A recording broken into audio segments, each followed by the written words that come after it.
Hello my friends and welcome to Paulina Art.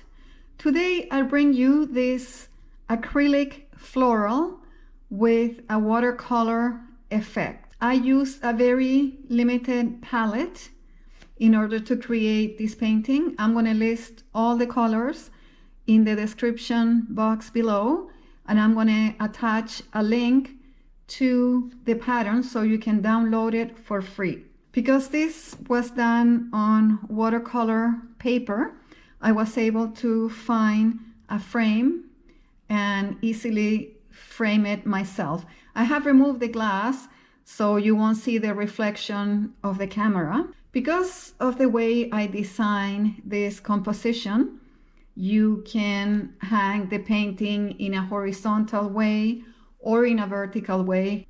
If you would like to see how I created this painting, stay with me and let's paint together.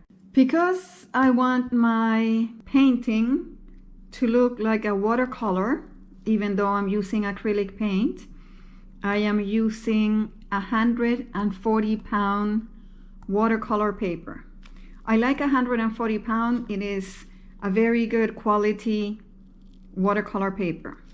Now I have transferred my pattern already, and I am using red transfer paper. I really like it. It looks like this, and it comes in different colors. The colors that I like to have are the regular graphite, white, and red. If you only have the regular graphite transfer paper, it's okay. Once my pattern is in here, what I'm going to do with the eraser, I'm going to go over it and make it very light. I still want to see it, but much lighter, because we're going to be using light washes of color, and I don't want to see the lines coming through my color. So I'm going to go ahead and just lightly go over my pattern and make sure the lines are not really strong.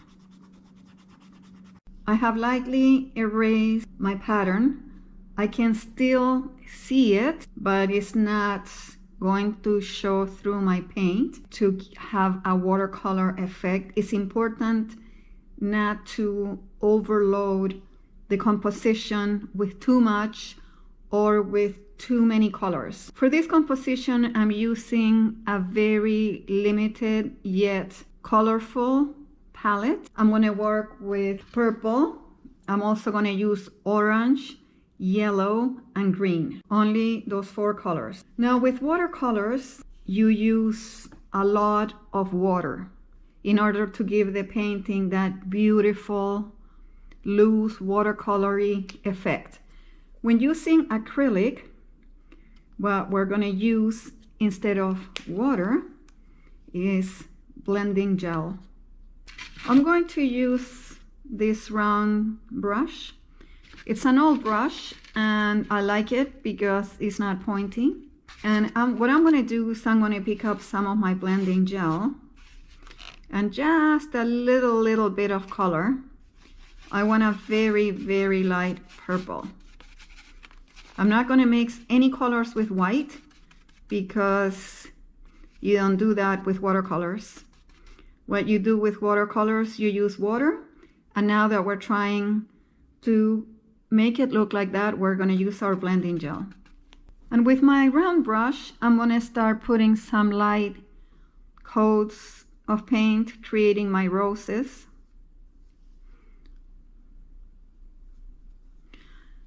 The petals on the inside are small, and we want to leave some white spaces on those petals, in between the petals.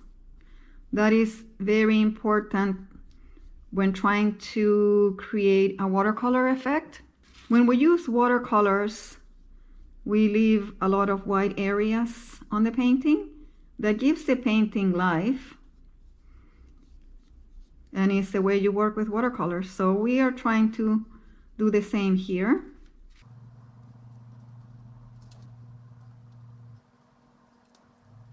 I'm doing the strokes shorter in the center of the rose to create the effect that the petals are smaller. And as I go outside of my rose, I start making the petals a little bit larger and wider. I'm going to let that dry.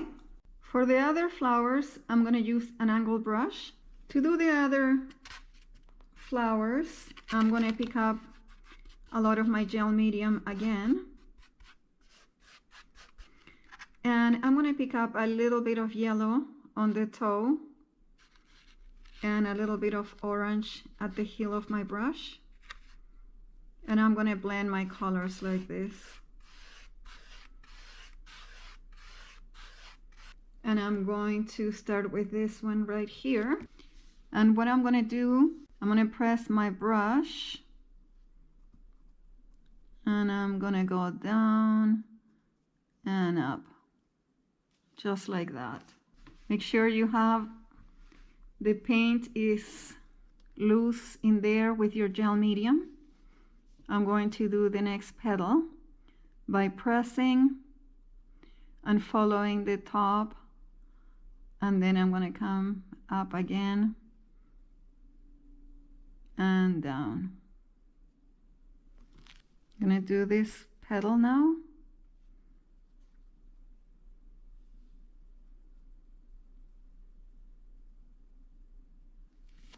And because I have a lot of gel medium, it's already giving me a very loose, watery effect for my flower, which is what I want. Pressing the brush and then going up again on my last petal.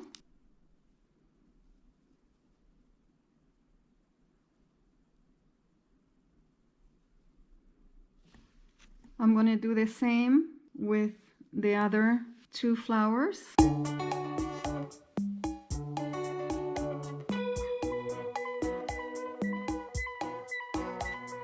While my yellow flower is dry, I'm going to go back to my roses and I'm going to use the same, but this time I'm going to make the purple a little bit darker.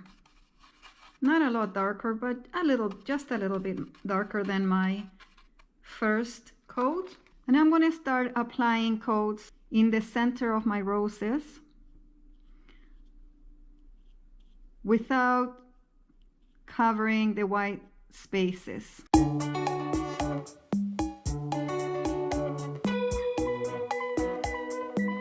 I'm going to start adding some leaves, and I'm going to use my angled brush with a lot of medium, gel medium.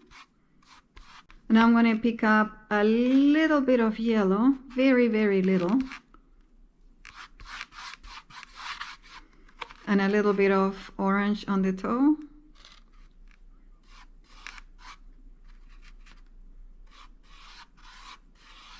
Now I'm going to start adding some leaves, some orange leaves in a few areas, maybe in around here, here and there. I'm just going to press my brush and lift it up like this. Then I can do the little stem with the same brush, or you can use a liner brush. I'm going to add the same in here. I'm going to start painting some of the smaller leaves, and for that I'm going to pick up again a lot of gel medium in my brush, a little bit of green on the toe, and a little bit of yellow at the heel of the brush on my angled brush. And I'm going to mix it really well, make it really loose, the paint, with lots and lots of gel medium. I'm just going to press.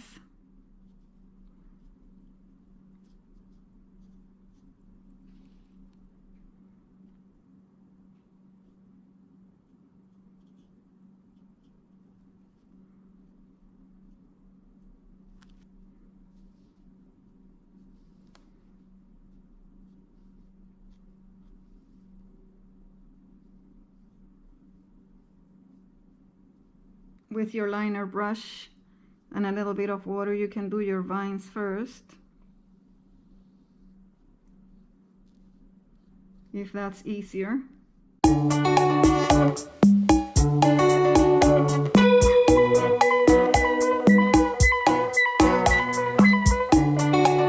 We're gonna go back to our roses and we're gonna intensify the centers a little bit more using our gel medium and adding a little bit more of the darker version of the purple. And we're gonna try to keep this just at the center of the roses without covering your white areas again.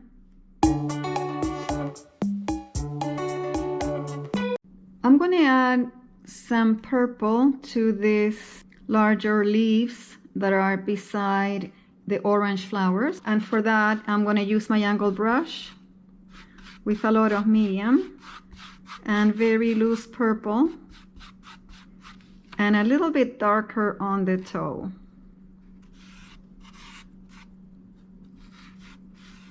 Just a little bit. We want to keep it very loose like a watercolor. And just for contrast, I'm going to make this one's purple, and I'm just going to press my brush and just wiggle it a little bit and bring it up like that. I'm going to do the same for this one.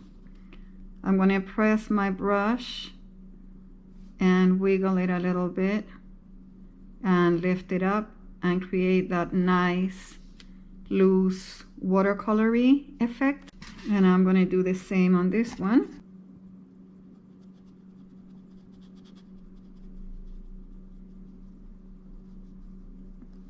For the larger leaves, I'm going to use just my green. I'm not going to mix it with anything, but again, I want a very washed down version of the color, and I'm going to add a little bit of the darker at the toe,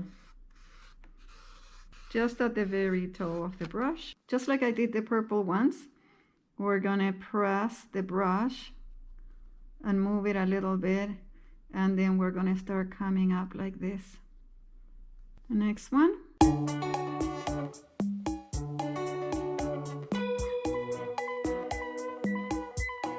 I'm going to add some smaller purple ones in here. And I'm going to go back again and darken a little bit more the center of my roses. I'm still using gel medium, but I have the color a little bit more concentrated and just in the center this time. I'm going to add a few more little orange leaves.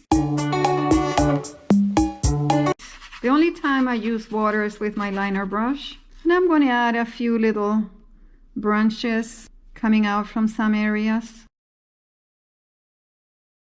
And with a Q-tip, I'm going to pick up some of that loose purpley paint. And I'm going to add a few little dots in here, as if there's some other little flower in there.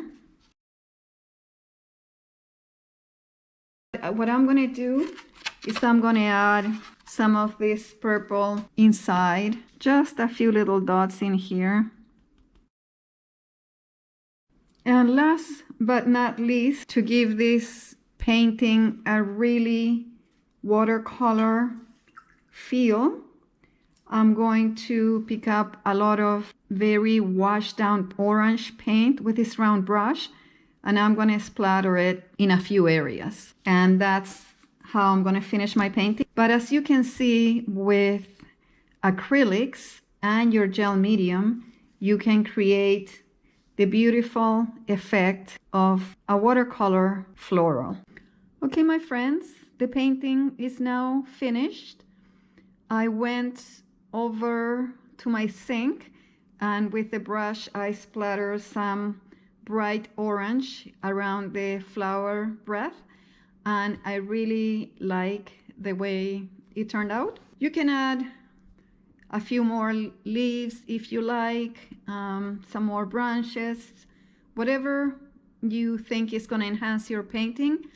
Keep in mind that there's a fine line with enhancing and overdoing it, especially when you are trying to create a very loose watercolory effect. In fact, when you're trying to do that, less is more. The nice thing about this flower wreath is that it can be like this in a horizontal way, or you can frame it this way. No matter how you turn the painting around, it's going to look beautiful because I've created the pattern that way. If you enjoyed this video, please give me a like, comment, share it with your friends. Thank you so much for watching, and I will see you on the next one.